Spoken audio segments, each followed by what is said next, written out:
Lifeboat Live, we have 4 simple rules. Number 1, we don't discuss politics, ever.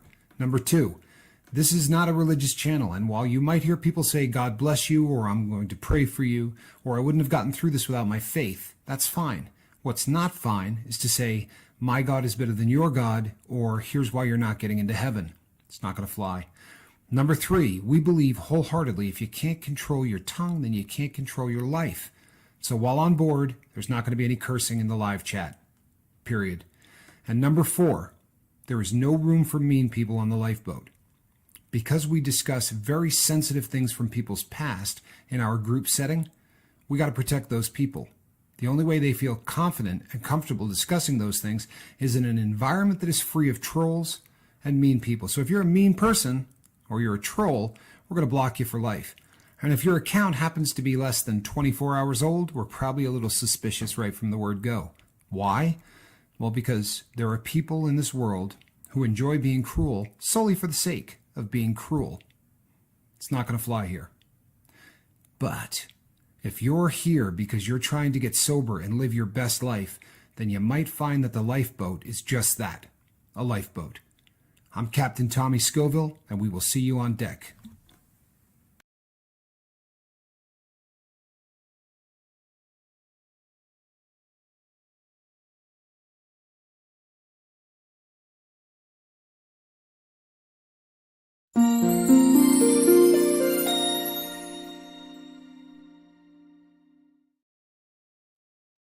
Hey everybody, I'm Captain Tommy Scoville, and on the other side of the glass is my partner, Mark Wages. Welcome to the lifeboat. It's been one of those days, people. Really has been an unusual day. No complaints, you know how it is, but it's been an odd day. I want to thank everyone that reached out to us from last night's program. Boy, we got a lot of you that reached out who seemed to think that last night's live feed was some of the best stuff we've done on the boat, and that's cool. You know, it's always nice to hear that. Truth be told, I think a lot of that had to do with you guys. I have never done a show. Mark and I talked about it when the show was over. We probably spent about 20 minutes, I think, didn't we? At least. Yeah, I mean, we spent a lot of time just hanging out, sort of talking after the show was over, and it was one of those shows where every comment, you know, was just on fire. You know, one of those things. Alan Valentine, good to see you, bud. Pamela Swan, good to see you. So, boy, you know, first of all, squirrel just attacked me by accident, and I'm bleeding all over the place. Poor cat. She tried to jump up into the basket because, as you know, it's time for her to go to work. And she got my leg instead of the basket. And can I get a to-go order of today's topic?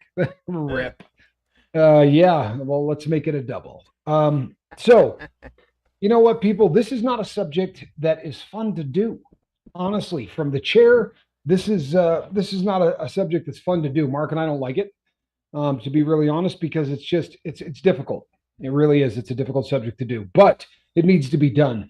And the reason that I'm doing it is because someone who is a new crew member on the boat specifically asked me to handle this. And whether or not this person's story becomes something that is in the fabric and the tapestry of the lifeboat will be up to this person.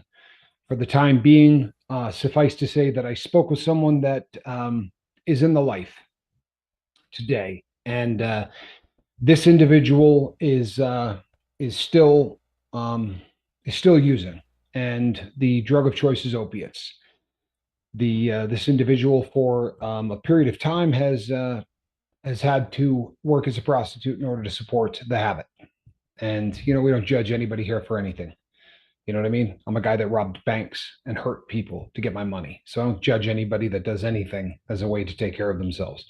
But one of the questions that this individual asked me was concerning intimacy, because outside of the vocation, so to speak, she said she just feels nothing. And this is something that I've heard so often from so many people that I think it probably needs to be discussed. It really does.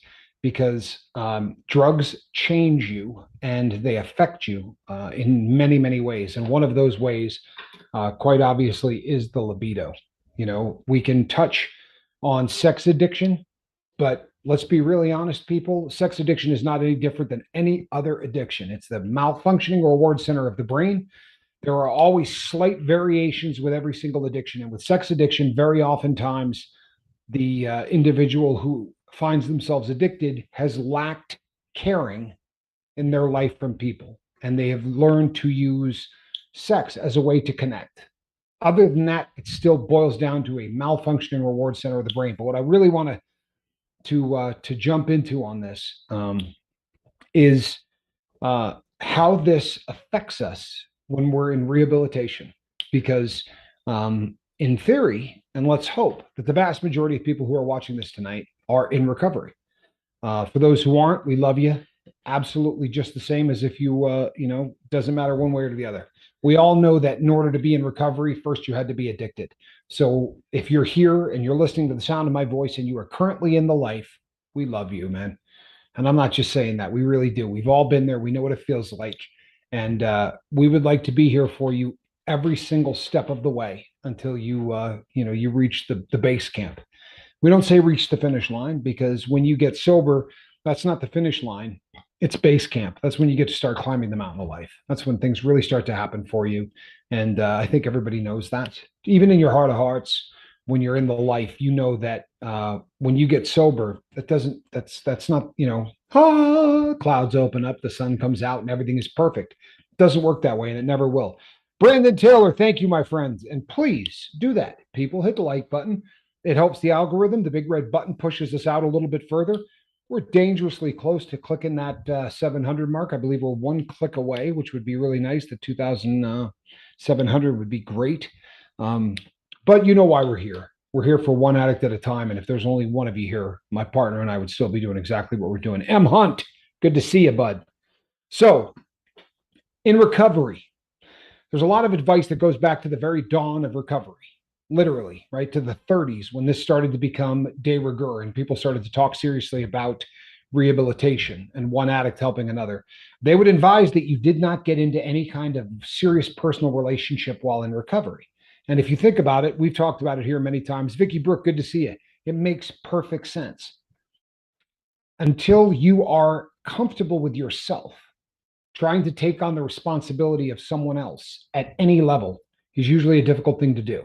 That being said, it is also a difficult thing to keep people out of. We'll use my drug of choice as an example because it's one that I know so much about. But when you're on opiates, something very unique happens in the body. One of the things that happens is that your libido becomes destroyed, literally. Very oftentimes, both male and female addicts find themselves with the inability to finish, so to speak.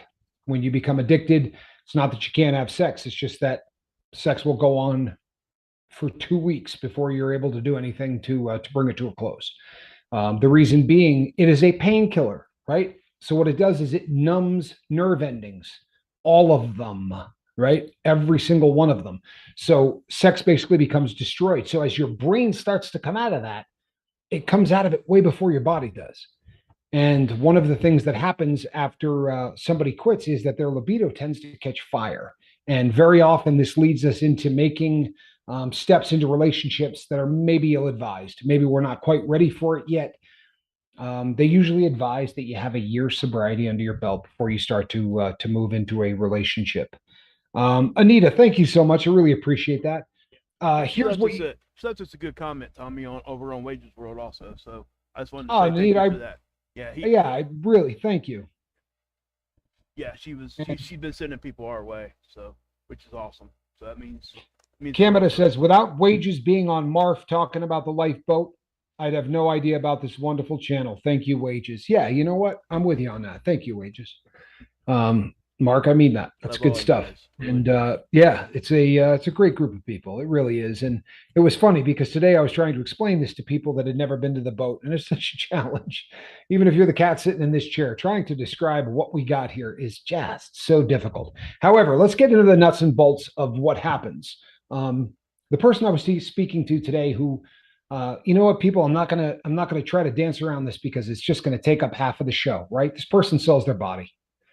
All right. Yeah. That's the way it is. And it's been going on for close to a decade. Don't they call it tricking? Ain't that what they call it? Tricking. Yeah. Yep. Trick and Mm-hmm. turning tricks. But no matter how you want to look at it or how you want the verbiage, If you've been on the boat for any length of time, I didn't mention this to this person today, but if you've been on the boat for any length of time, about a year ago, a very close friend of mine ran into me at a gas station and propositioned me. And I gave the person money because I couldn't wrap my brain around the concept of this person having to go and do something that they absolutely hated. And that person was dead within a week. I think it was 3 days. She overdosed and died. And you know what? She had more potential than anybody I ever met. And it was just one of those things that I don't know that I've healed from and probably never will. It's just one of those things. So today, when I had the opportunity to talk to somebody in the same line of work, one of the questions that came up was this person has a very difficult time with intimacy with their partner. And I said, with all due respect, duh, right? Of course, you have problems with intimacy with your partner. And I don't care if your partner is male or female, it's irrelevant.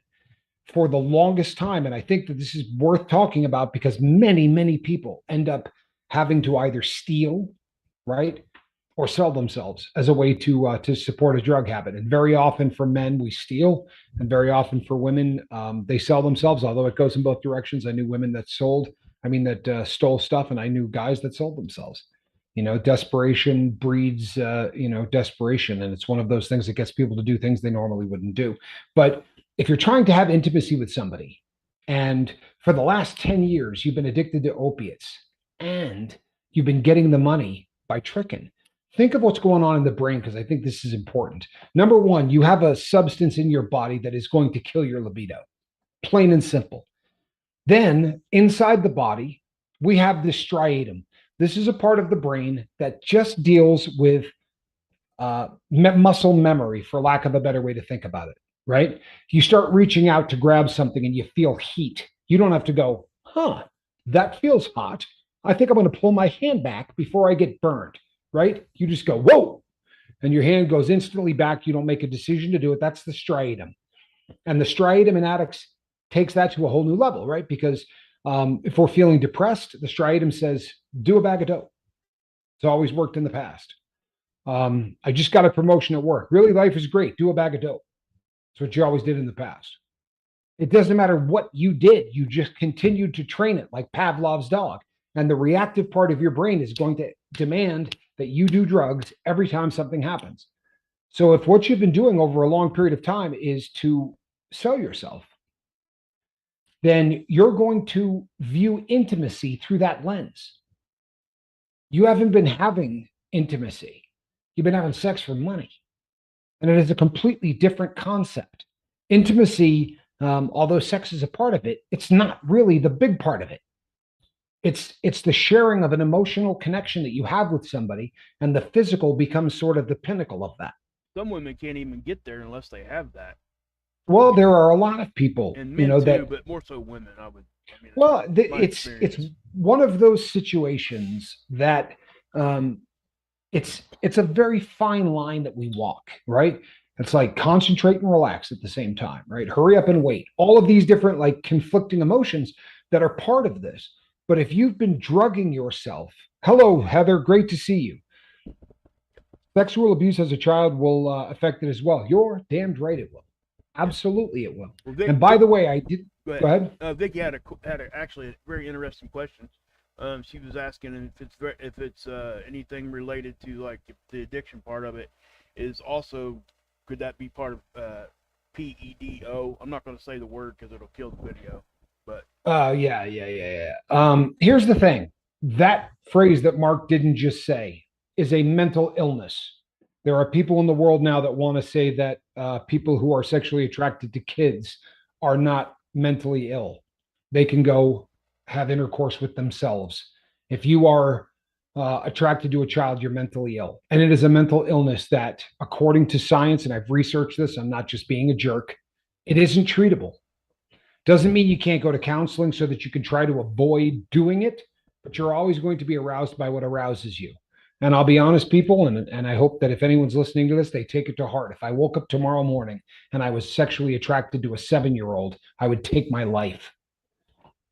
Hope everybody listening does the same thing, because it's just the most vile and disgusting thing in the entire world. Drug addiction and drug abuse does not lead to that. and never will. However, if it is something that is in your genetic makeup and it is something that you suffer from and you fought it your whole life, you could get drunk enough to not fight it one night, but it does not lead to it. That is a mental illness. That is something that Needs is just addressed at a bad hospital. wiring. Yeah, it needs What's that? addressed. It needs addressed at a hospital. It needs addressed in a prison is Yeah. where it needs to be addressed. And the one Yeah. thing I can tell you is it's one of the few things that actually gets addressed well in prison. Yeah. Sorry, but that's the truth. Yeah. So people, intimacy becomes something that is very, very difficult to come back from. And the reason is, think about the reward center of the brain and think about the striatum. We talked about the striatum at length. It has to be hardwired into your memory bank in order to work, right? The part of your brain that stores long-term memories is directly attached to the involuntary reflex part of your brain called the striatum. So if over the course of the last 20 years, sex meant one thing to you, that is hardwired into the memory bank. Doesn't mean it can't be unhardwired, right? Anything can be unhardwired, but it can't be unhardwired overnight. And if you knew the number of emails I get from people that say, my wife thinks that I'm cheating on her because I haven't had any interest in sex in 6 years. And they have never been honest enough to sit down and say, I'm addicted to opiates. It has destroyed my libido. It has destroyed my life. So they're hiding one very important part of their life. And the effects of that are something that are leading their significant other to believe they're being cheated on.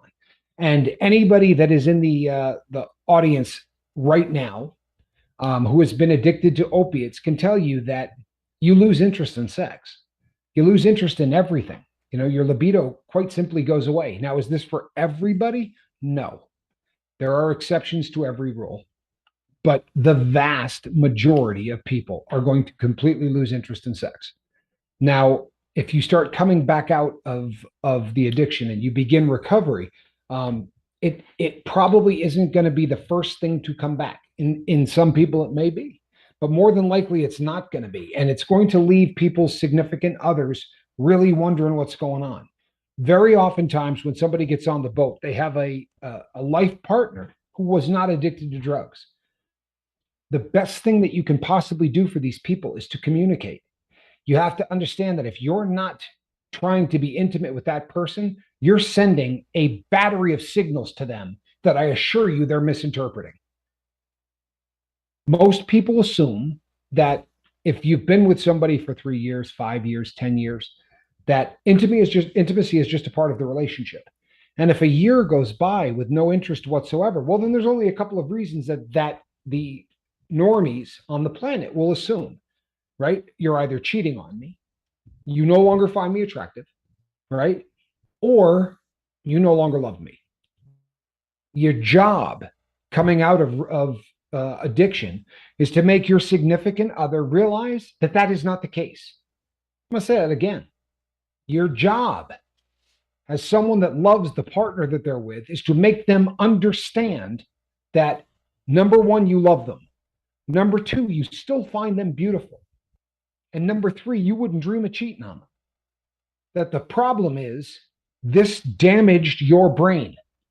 This is a substance that wildly derailed everything normal that is going on in the brain. People, this is just one aspect of what drug addiction does to the human mind. And I know I'm going to get emails tonight from people who say, oh, it's all I could think about when I was getting high. Well, if your drug of choice is methamphetamine, or your drug of choice is cocaine, or it's one of those things that goes in a completely opposite direction, you have to understand that each drug does something different in the brain. We've talked at length, right? In fact, we've talked ad nauseum about what methamphetamine does in the brain. It causes your brain to release chemicals to get yourself high, right? So chemicals that are released normally during sex, right, are all of a sudden flooding your brain. Well, obviously, that's probably not going to be such a bad thing for your sex life. It's going to be bad for your teeth. It's going to be bad for your job. It's going to be bad for your health. But the sex life's not an issue.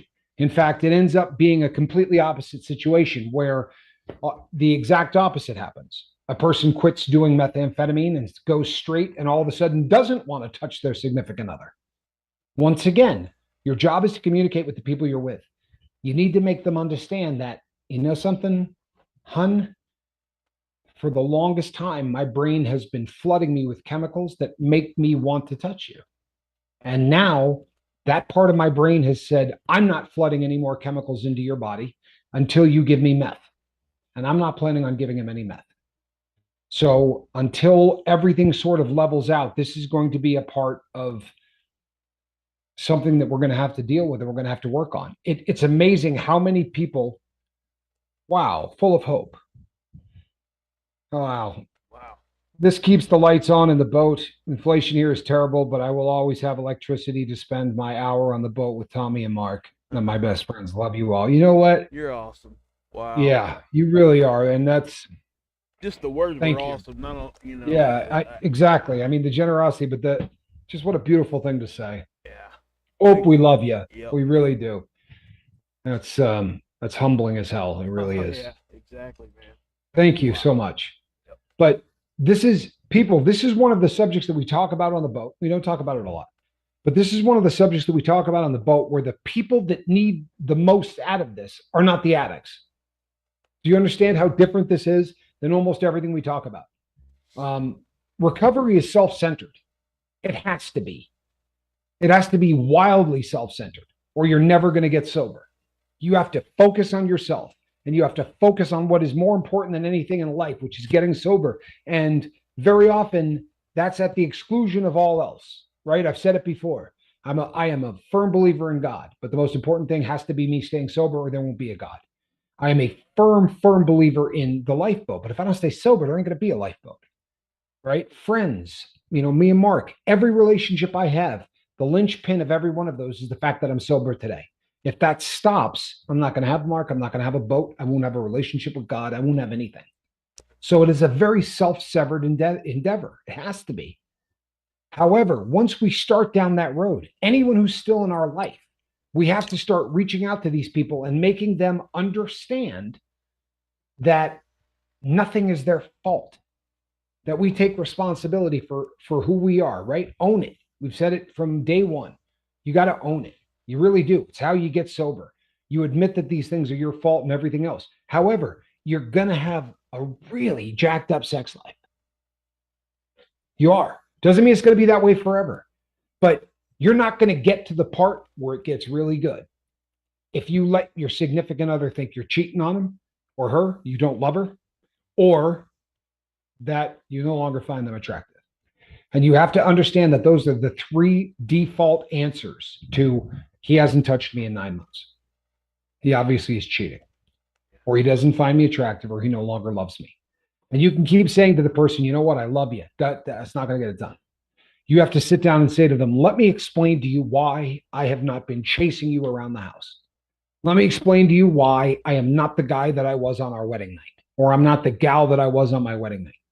It is all about communication. And, they'll very often the first response you're going to get is not going to be, oh, I understand. They're going to think that it's an excuse and you're cheating on them. You don't love them, or you no longer find them attractive. You have to literally sit down and say, let me explain to you what's going on in the brain. Let me make you understand why. There's literally no chemical left that, when you look at someone and you go, oh God, she looks good. Right. I think, hey, well, it might be one of those nights. All right. That's not a decision you make. You might think it is, but it's not. It's a chemical reaction in the brain. Your brain visually takes that in, and then a chemical floods out and you go, hey, not watching Monday Night Football, right? Or tonight the lifeboat can wait. That is caused by a chemical reaction to the brain. Do you know what's been going on in your brain? The reward center of the brain has been using that chemical to talk you into staying addicted. Please tell me this makes sense to you. Oh, yeah. Noise Opera, good to see you, my brother. Guys, real quick, the link's at the top in the chat. If you guys want to click that, come on in. I know Steve's here. We've got him muted right now until we get done. Tommy, you let me know when we can open that up, okay, and we'll do it that way. But you guys can come on in, and I'll let you guys get in here. And there's a chat box, actually. If you guys get in here and you do it on Zoom, I'll be able to chat with you in the background. That way we can just do it that way. And if people want to start coming in now, they can. So it's there. Thank you, my brother. Now, I want you to really, really take to heart everything that I'm saying right now, because one of the things that will drive you back to your addiction as fast as anything else is if the person that you care about most in the world decides to leave. You know, the number one cause of divorce in this country, or separation, or anything else? Money. Stone cold fact.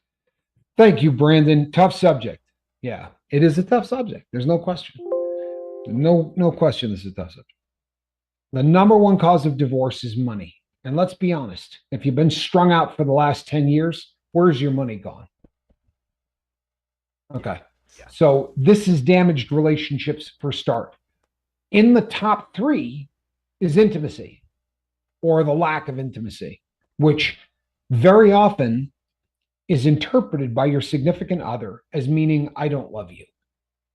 People, if we want to rebuild our life and we want to do it with the people that we care about, then you better spend a decent amount of time making them understand what you're going through.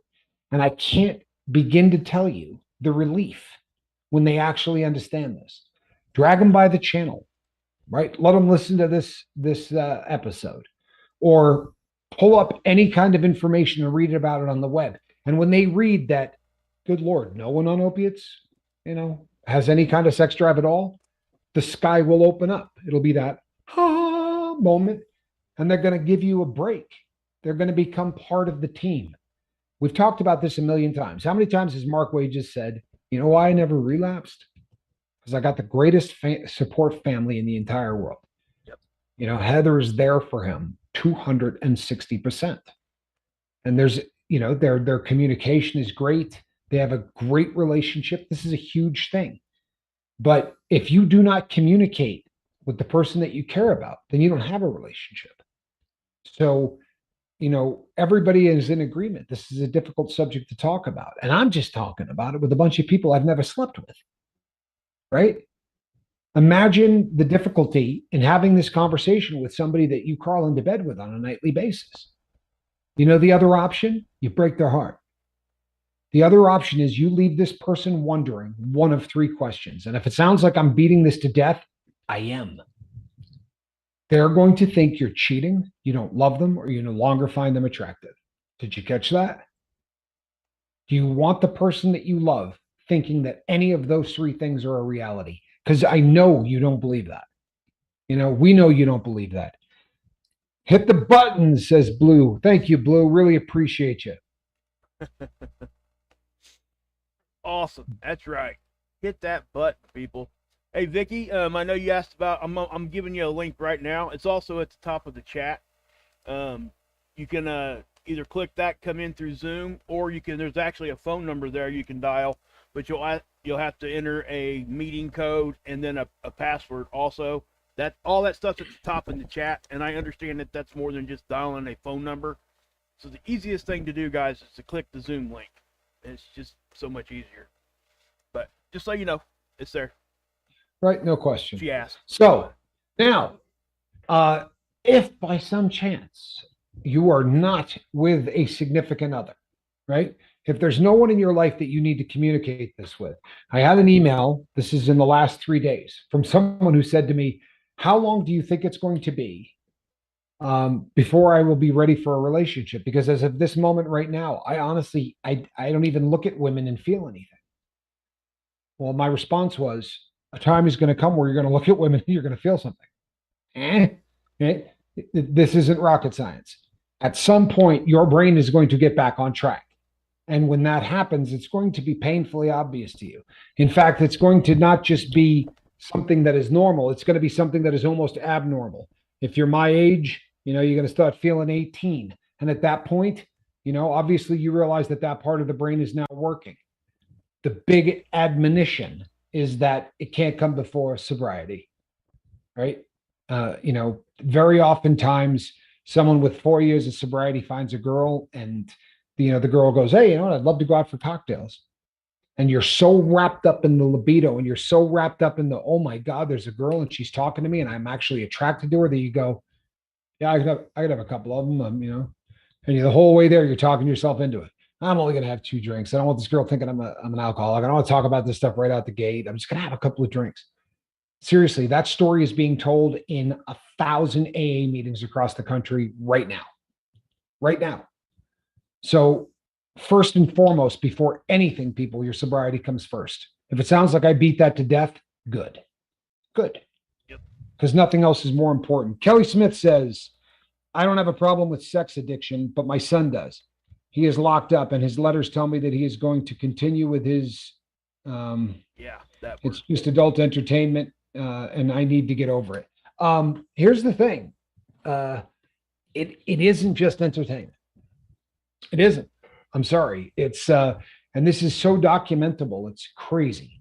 We've done some subjects on that word before, and anything, people, that you begin to use as a coping mechanism, and the reward center of your brain begins to reward you for doing that behavior, that's not entertainment. It's addiction, right? Seriously. And it's no more or less of an addiction than heroin was. And I know there are people going, well, this stuff isn't going to kill you, and it isn't going to, no, it's just going to destroy your life. And if you don't believe that, people, then you haven't spent a lot of time really evaluating. We've had people on this channel who have been addicted to adult film, right? And every version of it. And the truth of the matter is, the proof in the pudding is that very oftentimes those individuals can start out with stuff that looks like Playboy, and by the time it's done, what they're watching has a very violent kind of lean to it. It's like anything else. If you continue to do 0.10, 1/10 of a gram of heroin every single day, and you do that for 5 years, I promise you are going to progress. You're going to go to 2 of them, and 3 of them, and 4 of them, and 5 of them, and 10 of them. Well, it's the same thing when you're watching adult films or you're watching anything else. Anything that you get addicted to is going to progress, whether it's food or sugar. So it has to be treated with the same kind of intensity and the same kind of realization that anything else does. Yeah, we got 3 people talk. We got 3 of them. Yeah, we got. After 3. Any addiction, I think, in my opinion, you should at least wait an entire year before attempting a relationship, a year or more. Kelly, that is pretty much the gold standard. I didn't write it. I certainly didn't come up with it. I tend to agree with it, and I have short-circuited my own success in the past on 2 different occasions because I got into serious relationships before I had enough sobriety under my belt. So I agree with you on this wholeheartedly. Jimmy Pickles, good to see you, my friend. I think we need. You know what, Mark? Up, brother. But why don't you do it? Yeah, why don't you do it? Let's talk to someone. 25 minutes left. Right. Steve, I'm going to unmute you too, but I'm going to let somebody else in too, Steve, if that's okay with you, bud. Sure. But yeah, you'll have to unmute yourself there, Steve. You got it? All right. There you are. Go for it. Yeah, but this is just very, very important. And I'm, several years beyond the point where I think it should be okay for me to consider start dating. But I'm not ready yet. Yeah. Well, I'll tell you something. My hat's off to you for that. For knowing it. Kind of self-awareness. For real. Because it's something that very few people seem to get. Very often people want to rush into it. I think that's awesome. If you're aware of that and you're going to play this safe, I think it's going to benefit you in the long run. And just as importantly, it's going to benefit whoever ends up being your partner. And I would also say, I would definitely know in your own, sit down and think about what it would take for you to be ready. That way, when it happens. Good point, Mark. Sit back and just letting it kind of roll and just thinking that you're still not ready, and you might be. Sure. But that's. Can anybody hear me? Yes. We can hear you perfectly. What do you know? I finally got in. And who is this? Okay, this is Vicky. Hey, Vicky, how are you? Wow. Niall's in here too. Don't ever get an iPhone 12. Of my word. Hold on 1 second, Vicky. Okay, I'm gonna put you back on mute so Steve can finish, and then I'll get you back in here. Okay. Cool. Oh, sure. Okay. Fine. I'm done. Are you done, Steve? Okay. I'm done. Are you sure? Steve, thank you so much for calling in, my brother. I really appreciate you. Yeah. Go ahead, Vicky. That's cool. I'm sorry, I didn't mean to interrupt. No, you you didn't do anything wrong. I was trying to get into nothing this. like that. You did nothing nothing like wrong. That. Nothing wrong at all. Nope. But yeah, go ahead. Okay, let me just start out with this, and it's fine with me if the whole world knows. I was a victim of incest for many years. Started at a very young age. Most people on the boat know this already. Right. And then I also had a male babysitter, and I had the father of a girlfriend, and then an uncle. Okay. Wow. Well, yeah, that's all in the past. Okay. The problem with that is this. As a child, I'm going to try to explain this as easily as I can. As Sure. a child, the body physically responds to sex, whether or not you are physically ready to have sex at an appropriate age. Sure.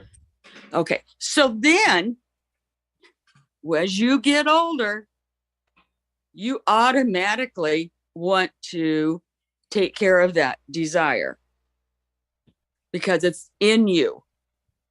Right. Now, that is a really hard concept for some people to understand, but it is the truth. And it's very shameful also.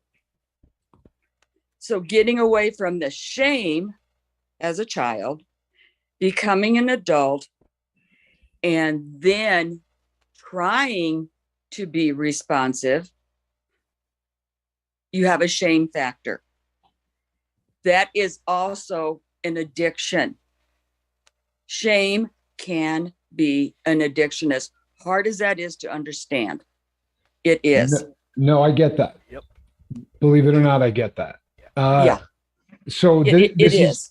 I think you're still wrestling with this then. Oh, of course. I'm 71. I mean, Okay. and I'm to the point now where I don't feel anything Yeah, that's because wow. I've also had a husband who did have a sex addiction and a porn addiction, aside from the other. Yeah. That's rough. We're talking about really ugly stuff to work through. Please tell me though that you do realize that you have absolutely no fault in this whatsoever, right? Oh, At I least know on I the don't have cerebral. any- Okay. Okay. I know I don't have any fault as a child. However, if you've also had a narcissistic mother who blamed you for it, Oh, for the love of God. who Wow. said it must not have been too bad because you're still here. Jeez. Oh, What- my Lord. Talk about, yeah, I have an addiction. I have nicotine. I've been addicted to nicotine forever and a day. Nicotine has never added or decreased any sexual response from me. Yeah, it's not a drug that's going But that is my addiction. And yes, I would love to dump it.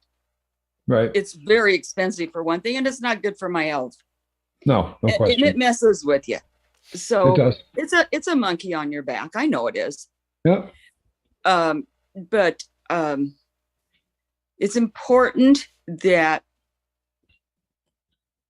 if people have had the experience that I had as a child, they could do the opposite of me and have a sex addiction. Just like if you were or become a pedophile. Yeah. A lot There's of people who are, two choices you can make. And am I talking too loud? No. not Let even a little. me say something real quick though, guys.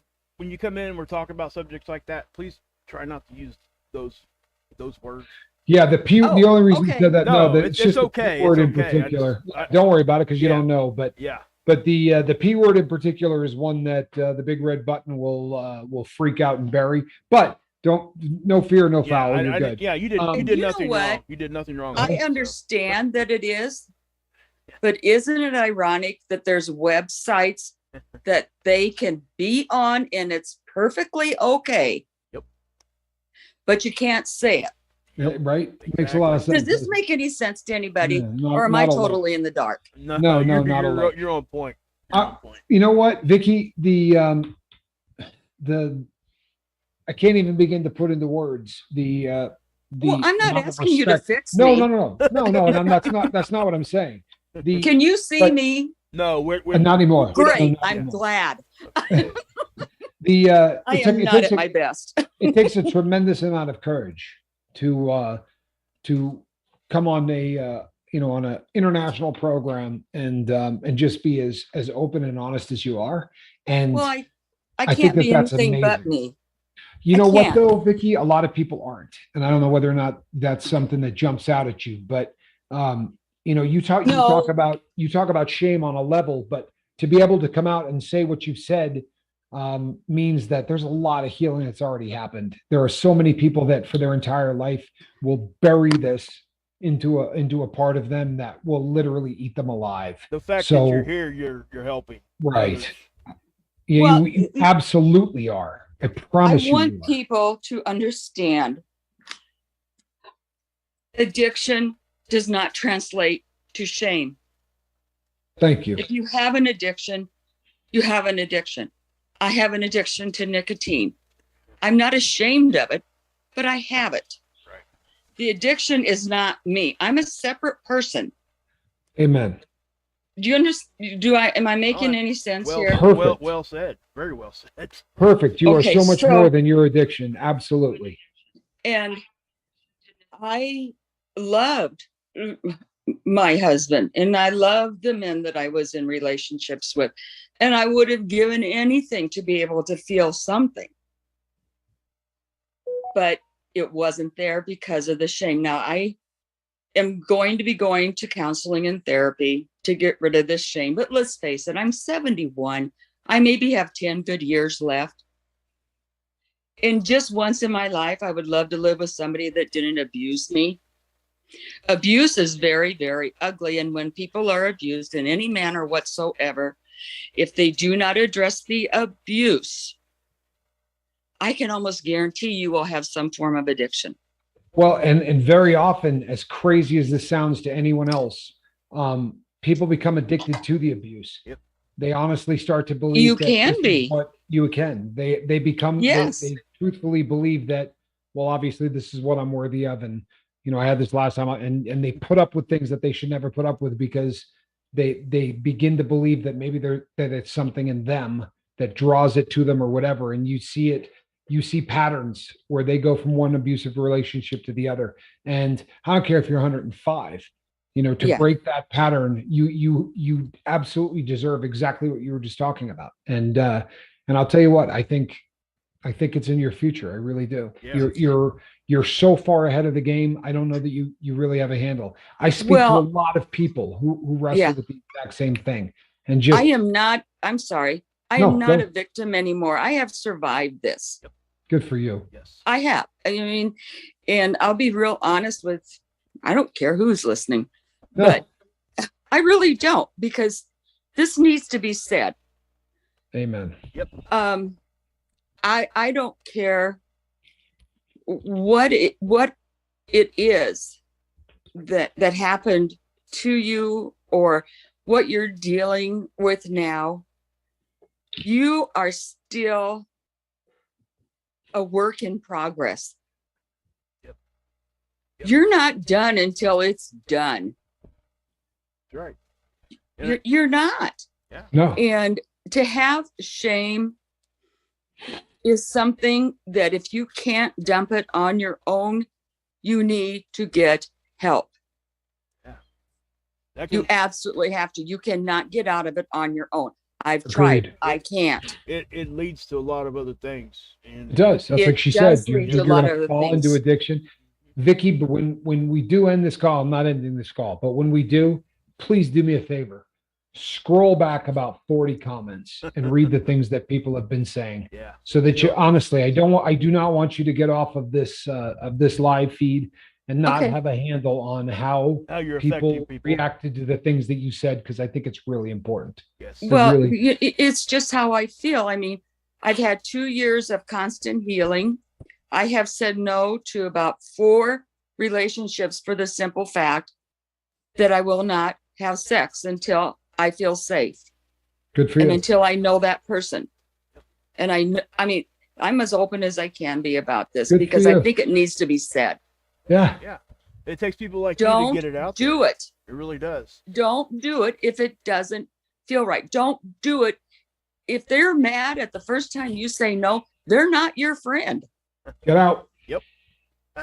And Yeah, get out. and the same goes for men. That's what I was No going to If say. the woman is bringing it on and he's not ready, she's not your friend. Yep. This is not a only female thing. This goes across the board. You're absolutely right. That's it what does. Seven Yep. just said. He was just in here saying Yep. that.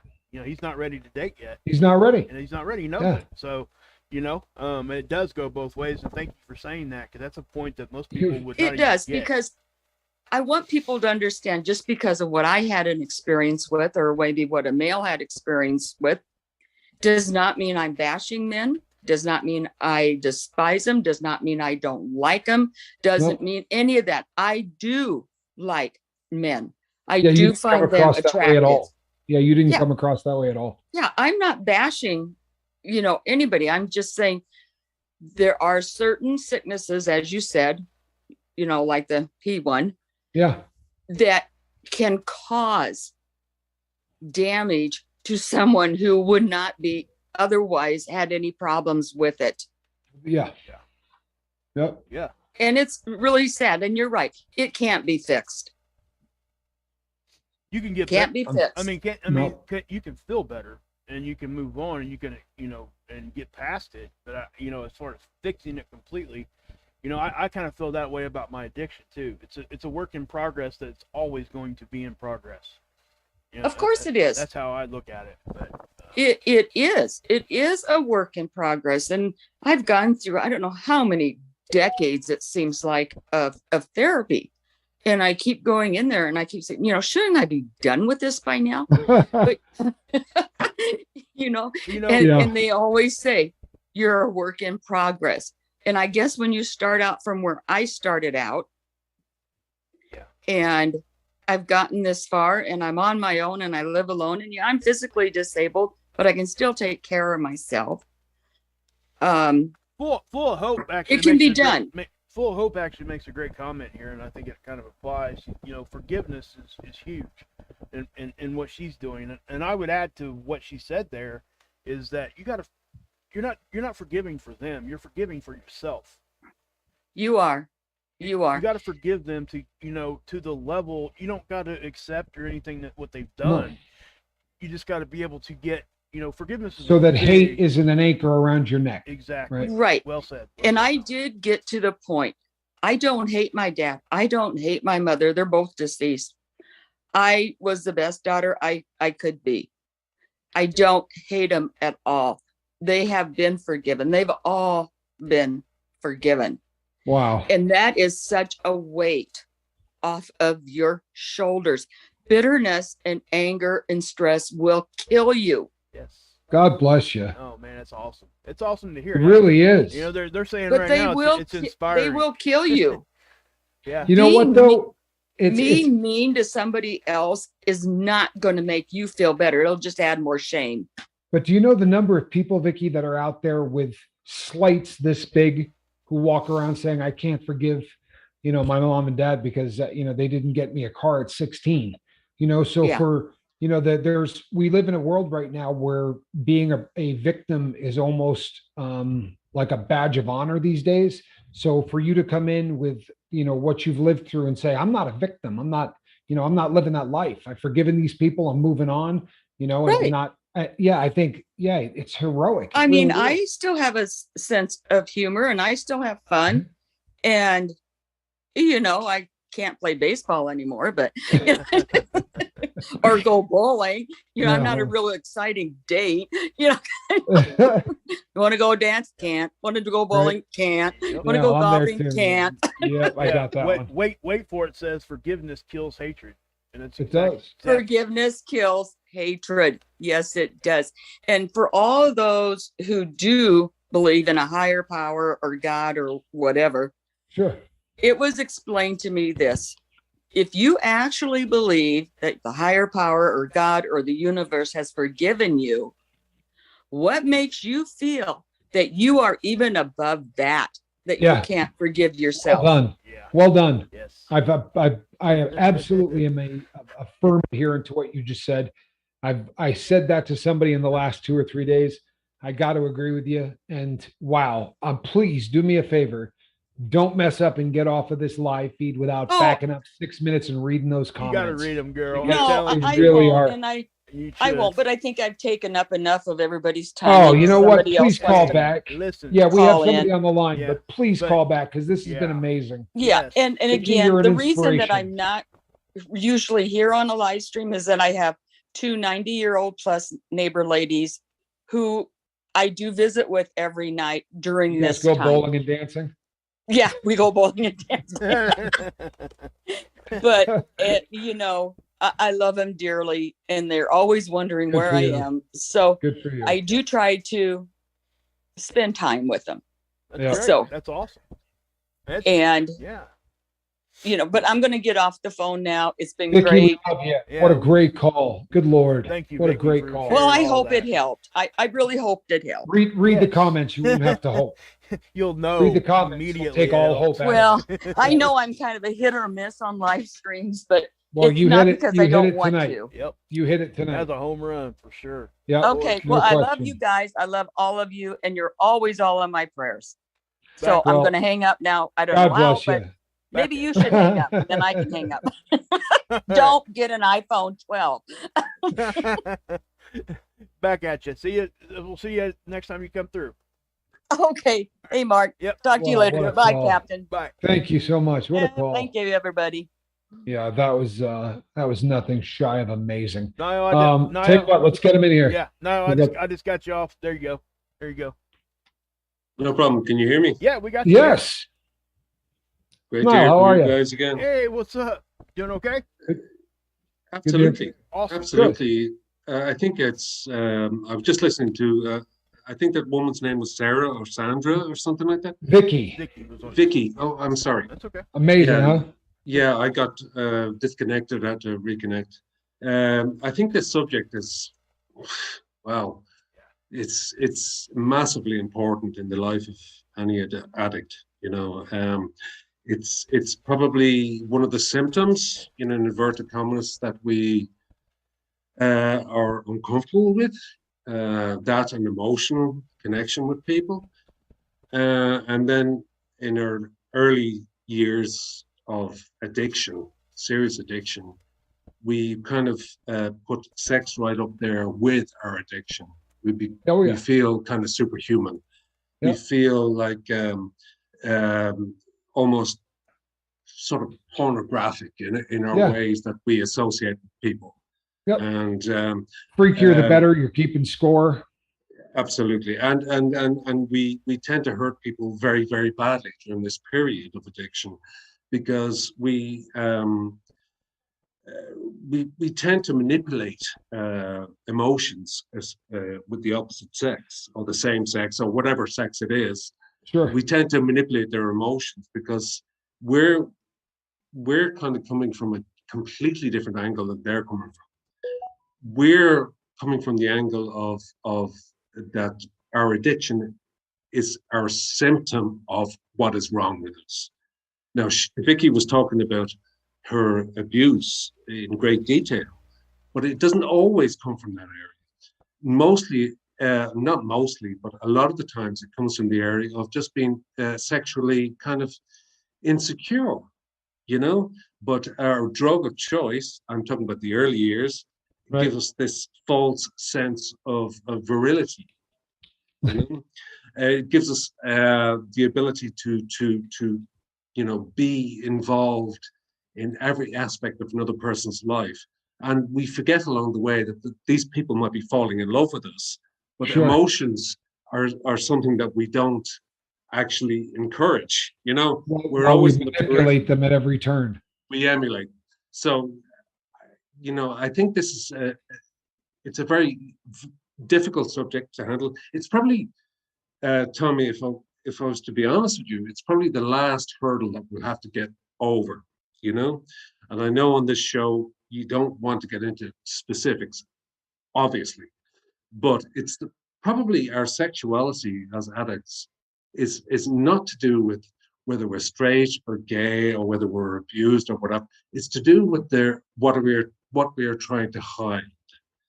And our sex is one of the things we're trying to hide and trying to feel comfortable with in our sober life.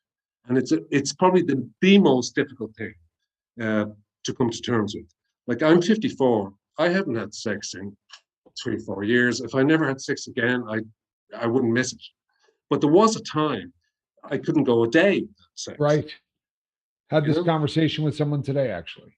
You Yeah. know? And that was extremely important to me because it justified my existence. It justified why I was lying to this person about Sure. how I felt about. Well, in you your know? head, you were James Bond. You know what I Yes. mean? So you had to, that was all part of the whole facade. At least Yeah. it was for me. I don't mean you, but No, for no. me, And it was the all same part could of that whole apply. thing. The same could apply to somebody who's been married for years, for example, and you know, they went into rehab or they quit, and all of a sudden their libido was down, and their significant other is wondering why. You touched on this earlier on, and all of a sudden it becomes like a big panic attack for the addict because they have no experience of actually dealing with. And hopefully Rip Curl or somebody's on hand to support me on this, but they've no experience of all of these addicts. All of us have no experience of dealing with our wives, our significant others emotionally when it comes to sex, because our sex lives when we were active and post addiction tend to be two polar opposites. No I remember question. my wife telling me that, my God, when you were drinking, we used to have sex like 3 times a day. Now you won't even touch me. And I'm like, I don't know why that happens. I said, Because it's an It's just- extension of the buzz. it's an extension of the buzz. And this is the actual, of course, there's different rabbit holes we can go down on this, abuse being one of them, obviously. But in general, and as a rule of thumb, I would say that addiction and sex problems go hand in hand. No They're not question. separate. They're not separate. Okay. And you can be 15 years sober and still have sex problems. You could end up like sort of confusing your sexuality. Even maybe I was gay to begin with, or maybe I was, my drug of choice told me that I was straight, but maybe I was actually gay. Maybe I should live with someone else. What I'm trying to say is that sex is a very confusing issue in the realm of addiction. And it's something that I think I'm very passionate about. And I think that's something that you're very brave to bring up in this context. Now, I did send you a message. You probably haven't read it yet, but I wasn't sure what context you wanted to take this in, whether it was just like sex as a separate addiction, sex addiction as a totally separate addiction to Right. alcohol or drug addiction. But in my mind, it's completely interrelated. No question. Because I think, in my opinion, especially with men, and I know that there may be people that argue this point, but especially with men, very oftentimes, when guys, especially when they start at a very young age, abusing drugs or alcohol, it's because the ego, right, is not the story they create for themselves needs drugs in order to finish it. In other words, they feel inadequate, so they create this whole new person and they use drugs in order to do it. And unfortunately, you start that young enough. Well, as you're coming into your own sexually, then all of that's a facade. The sexual part of it, all of it, and then for a lot of us, you go 2 or 3 decades. So when you get sober, you're not just a sober guy, you're a 52-year-old sober virgin, because that part of your life that you should have been learning when your brain was clicking and normal, you were wasted, and you created this facade. And it's like you said, you're trying to have as much as you can with as many people as you can, because that's part of this image of the person you create, the rock star James Bond, secret agent, because who you really were was not enough. So the super ego isn't real. It's somebody that you create. And can you imagine, Tom, Tommy being your significant other, your Okay. non-addicted significant other, going through this. It's like, No. in some ways, that's why they become as sick as the active addict is. Because, wow, when he was drinking, he used to, have sex with me every night. Now Chase he me doesn't around. touch me. Now he Yeah. doesn't touch me. So this is a very complex subject, and it's also, I can't even describe how important it is to get a handle on the sexuality of addiction, because it kind of ties into everything, So that's all I want to say. I really enjoyed what Vicky had to say. I think She's amazing, isn't she? Courageous. I just wanted to jump on and Thank you for calling just in, Niall. I appreciate you, bud. Yeah, it's good to hear your voice. I know it's a difficult subject, and but it's great to see you guys. And when I saw straight away that this subject matter was coming up, I knew it had to be handled delicately, not with a rude kind of approach to it, because I think that our sexuality and addiction is they go hand in hand. That's all I'll say. question. It's not. I It's agree not with you separate. 100%. Yeah. They're not So two different things. hopefully we can revisit that. Yeah, at We some will. stage. There's definitely no way will, we guys. get this done Yes. in one. There's no way we get this done in one show. Yeah. Because we could go on right now for the next hour. Okay. And, Okay, we brothers. Need to, and we need to. Thank you so much for Thanks I'll for let you calling in, go. bud. I'm so sorry to keep you. Oh no, you're fine. Oh, don't be. No, it ain't that. Don't be. No, not at all, man. And you've got a bunch of people out there swooning over your accent. You Yep. should go back and read about it. Okay. All right. God bless you, man. Glad you See you called soon, in. Okay. bud. Take care. Bye-bye. Bye. Bye-bye. It's always cool hearing Niall's yeah. voice, isn't it? Yeah, it's cool, man. Yeah. Cool. All righty, people. That does bring us to the top of the hour, and it also brings us to the weekend. So we will see you people on Friday. Look, last week you were great. If you start feeling like you're slipping or you do anything else, reach out. Reach out to me. Reach out to the bobblehead. Reach out to anybody in the on the boat, because we're all here for you, and no one wants to see you slide back. No one wants to see you take a step backwards. We want to see you going forward. So we will be back on Friday. You know what? This was a tough subject, and you guys were absolutely incredible. Go ahead, Mark.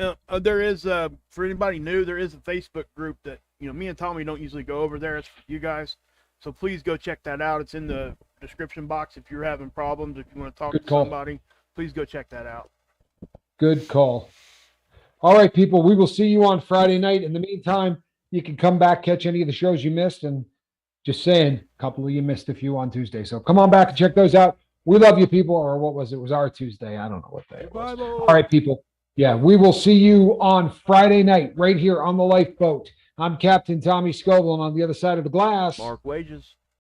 And if there was ever a doubt, that is a cat in a basket. Good night, everybody. We love you.